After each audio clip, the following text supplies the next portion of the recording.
6 bölüm. Ысрайыл уулдары Теңирдин алдында кайрадан жаман иштерди кыла баштаганда, Теңир аларды 7 жылга Мидияндыктардын колуна салып берди. Мидияндыктар ысрайылдыктарды аеосуз эзишти. Ысрайыл уулдары Мидияндыктардан качып өздөрүнө жашыруун жерлерди, үңкүрлөрдү, баш калкалоочу жайларды даярдашты. Ысрайылдыктар эгин айдаган мезгилде Мидияндыктар менен амалыктыктар жана чыгыш элдери келип, алардын жерине чатырларын тигип, азага чейинки эгиндин баарын жок кылышчу. Ысрайылдыктарга азык үчүн кой да, өгүз да, эшек да калтырышчу эмес. Анткени алар мал жаны чатырлары менен келип, сан жеткис чегирткелердей каптап калышчу. Өздөрү да, төөлөрү да сансыз көп болчу. Алар Ысрайыл жерин кыйратуу үчүн келишчү. Мидияндыктар Ысрайылды абдан жакырлантышты. Ошондо Ысрайыл уулдары Теңирге зар какшашты. Ысрайылдыктар Теңирге Мидияндыктар тууралуу боздоп кайрылышканда, Теңир Ысрайыл уулдарына пайгамбар жөнөтүп, аларга мындай деди: Ысрайылдын Кудай Теңири мындай дейт: Мен силерди Мисирден, колчулуктун жеринен алып чыккам. Силерди мисирликтердин колунан, силерди эзгендердин баарынын колунан бошотуп, аларды силердин алдыңардан кууп чыгып, жерлерин силерге тартып бергем.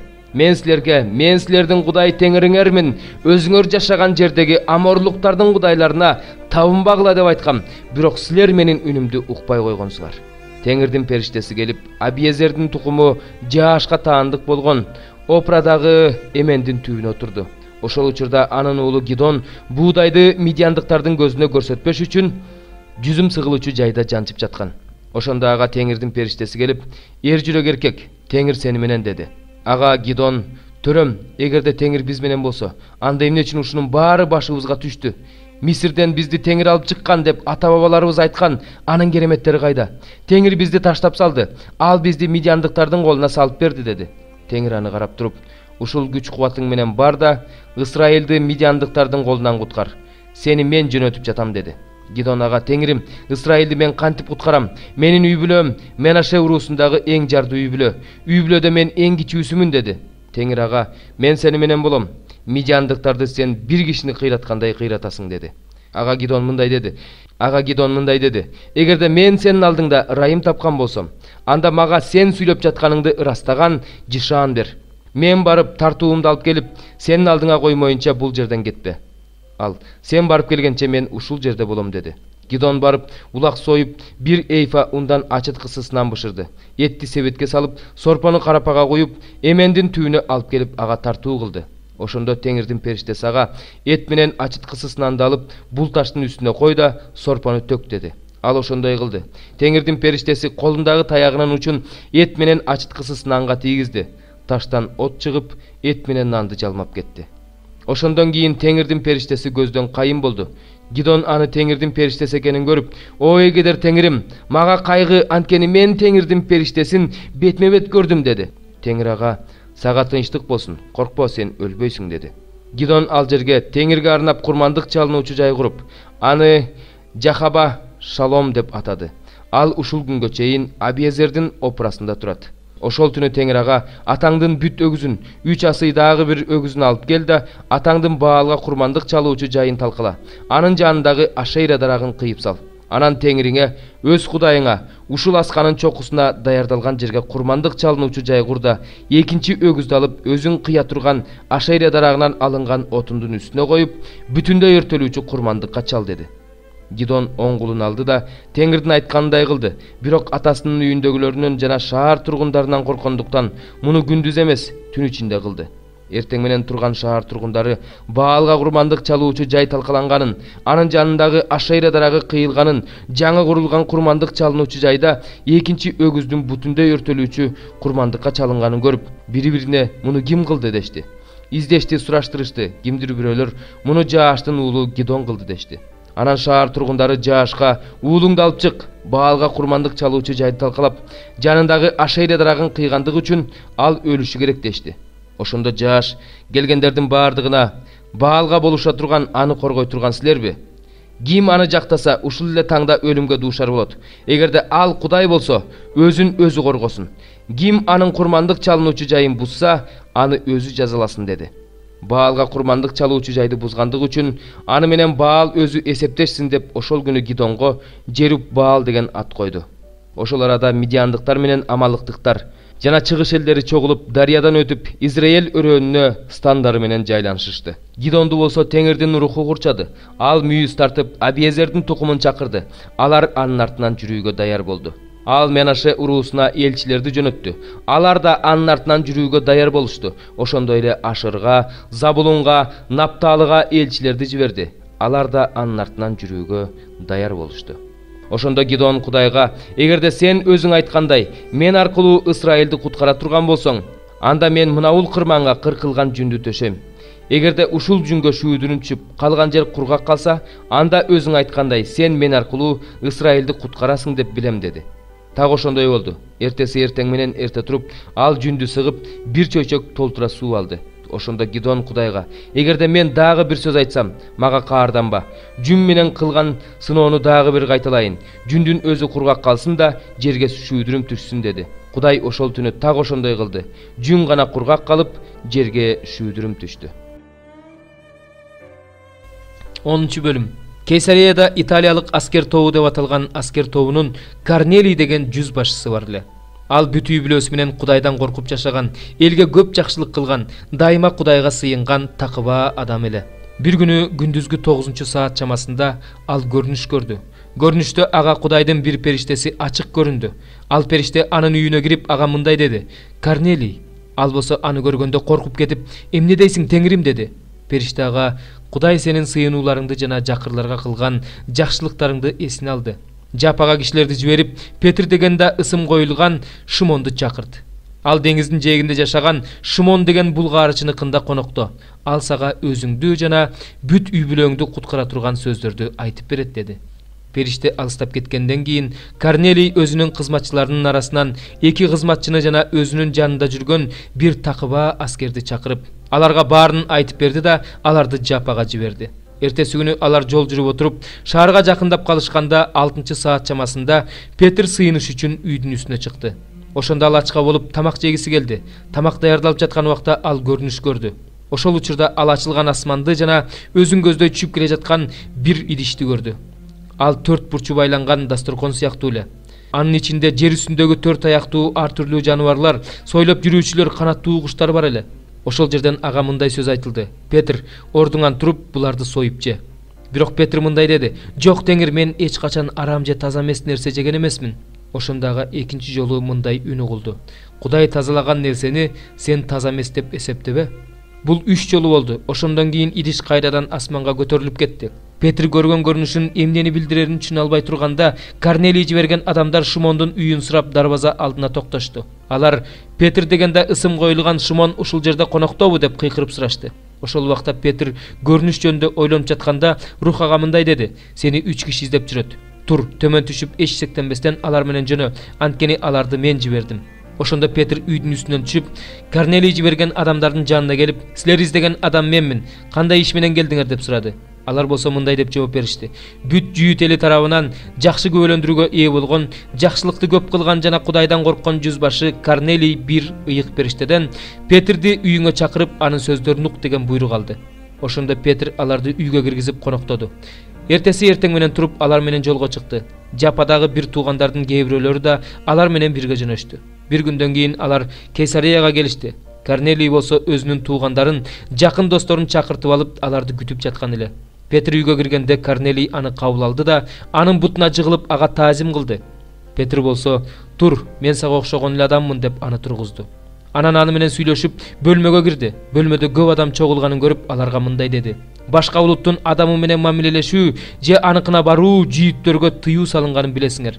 Бирок Кудай мага эч бир адамды арам же таза эмес деп эсептебөөм керектигин ачып берди.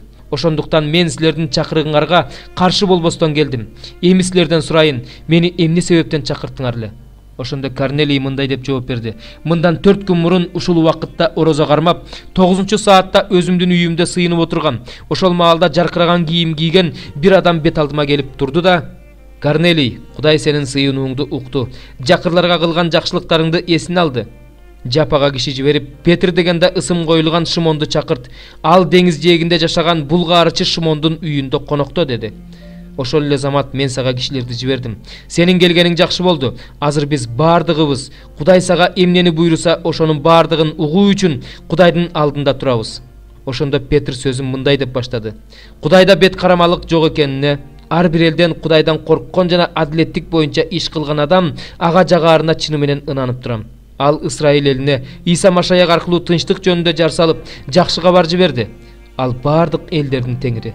Жакан жар салган чөмүлдүрүүдөн кийин Галилеядан баштап бүт Жүйүт аймагында эмнелер болгондугун, башкача айтканда, Кудай Назареттик Исаны ыйык рухка жана күчкө кандайча толтурганын, ошол Иса эл аралап жакшы иштерди жасап, шайтандын бийлиги астында кыйналып жүргөндөрдүн бардыгын айыктырганын билесиңер.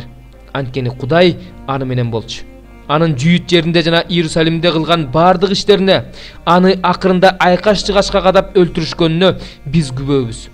Аны Кудай 3-чү күнү тирилтип, элдин баарына эмес, Кудай тарабынан алдын ала тандалган күбөлөргө, ал өлүп кайра тирилгенден кийин аны менен бирге тамак ичкен бизге көрсөттү.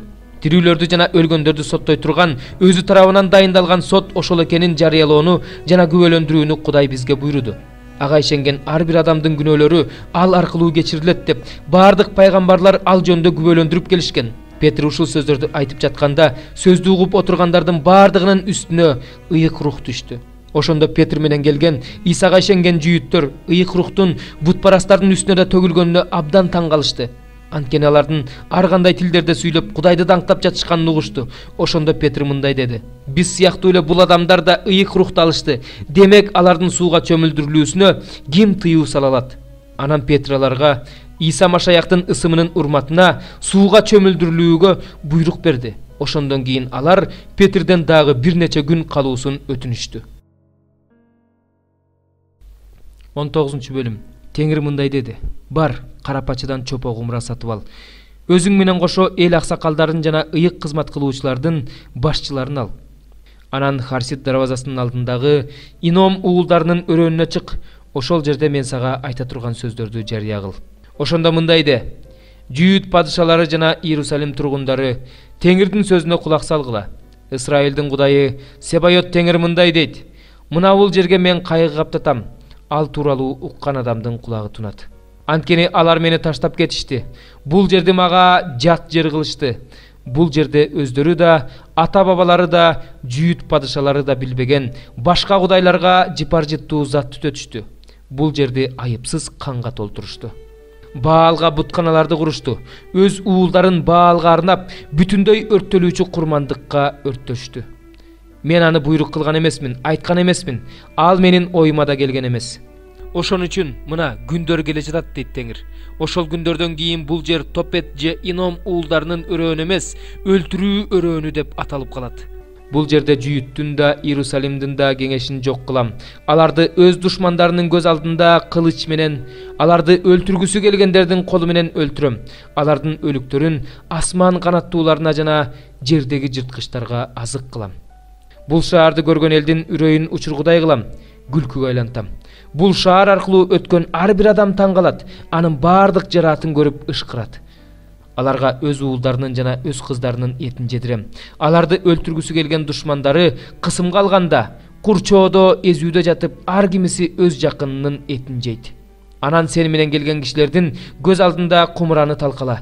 Аларга мындай деп айт: Себайот Теңир мындай дейт: Мен бул элди жана бул шаарды карапачынын талкаланган, калыбына келбей турган идишиндей кылып талкалайм. Көмүүгө жер жетишсиз болгондуктан аларды Топетте көмүшөт. Бул жерди дейт Теңир, жана бул жерде жашагандарды так ушундай кылам. Бул шаарды Топетте кылам. Иерусалимдин үйлөрү да, Жүйүт падышаларынын үйлөрү да Топет жериндей таза эмес жер болот. Анткени бардык үйлөрдүн төбөсүндө, бардык асман кошуундарына жыпар-жыттуу зат түтөтүшөт, бөтөн кудайларга куюлуучу курмандыктарын куюшат. Жеремия Теңир пайгамбарчылык кылууга жиберген Топеттен келип, Теңир үйүнүн короосунда туруп алып, бүт элге мындай деп айтты: Исраилдин Кудайы Себайот Теңир мындай дейт: Мына, мен бул шаарга жана Жүйүттүн бардык шаарларына ага каршы айткан бүт кайгыны каптатам. Анткени алар тоң моюн эл, менин сөздөрүмдү угушпайт. 5 бөлүм. Алар көлдүн аркы өзүндөгү Гадара аймагына келишти. Иса кайыктан түшөрү менен аны мүрзөлүк үңкүрлөр тараптан жин оорулуу бир адам тосуп чыкты. Ал мүрзөлүк үңкүрлөрдө жашачу. Аны эч ким чынжыр менен да байлап кое алчу эмес. Анткени аны көп жолу кишендеп, чынжыр менен байлашкан, бирок ал чынжырларды үзүп кишендерди талкалап салчу. Аны тыюуга эч кимдин күчү жетчү эмес.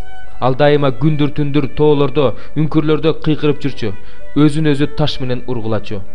Ал Исаны алыстан көрүп чуркап келди да ага таазим кылып: "Эй Иса, бардыгынан жогору турган Кудайдын уулу, менде эмнең бар? Кудай үчүн суранам, мени кыйнай көрбө" деп катуу кыйкырды. Анткени Исага жин бул адамдын ичинен чыгып кет деп айткан эле. Анан Иса андан: "Сенин атың ким?" деп сурады. Ал: "Менин атым Түмөн, анткени биз көппүз" деп жооп берди. "Бизди ушул өлкөдөн кууп чыгара көрбө" деп жиндер Исадан аябай өтүнүштү. Ошол жерде тоонун боорунда чочколор жайылып жүргөн эле. Жиндердин баары Исадан: "Бизди ушул чочколорго жибер, ошолордун ичине кирели" деп өтүнүштү. Иса ошол замат аларга уруксаат берди. Жиндер адамдын ичинен чыгып чочколордун ичине кирди. Ошондо 2000ге жакын чочко көлдү карай бет алып тик жардам кулап сууга чөгүп өлдү. Чочко кайтаруучулар болсо качып жөнөштү. Алар шаарларга, айылдарга барып, бул окуя тууралуу жарыялашты. Эмне болгондугун көргөнү чыккан эл Исанын жанына келип, баягы жин оорлуунун ичинде түмөн жини бар адамдын кийим кийип, акыл эсине келип отурганын көрүп, үрөйлөрү учту. Бул окуяны көргөндөр жин оорлуу адамга эмне болгондугу жөнүндө, чочколор жөнүндө элге айтып беришти. Ошондо эл Исадан өздөрүнүн аймагынан чыгып кетүүсүн сурана баштады. Исага айка түшкөндө, мурда жин оорусу бар адам андан: "Сенин жаныңда жүрөйүнчү" деп суранды. Бирок Иса ага уруксаат берген жок. Ага: "Үйүңө, жакындарыңа бар. Теңир сага эмне кылганын, сага кандай ырайым көрсөткөнүн аларга айтып бер" деди.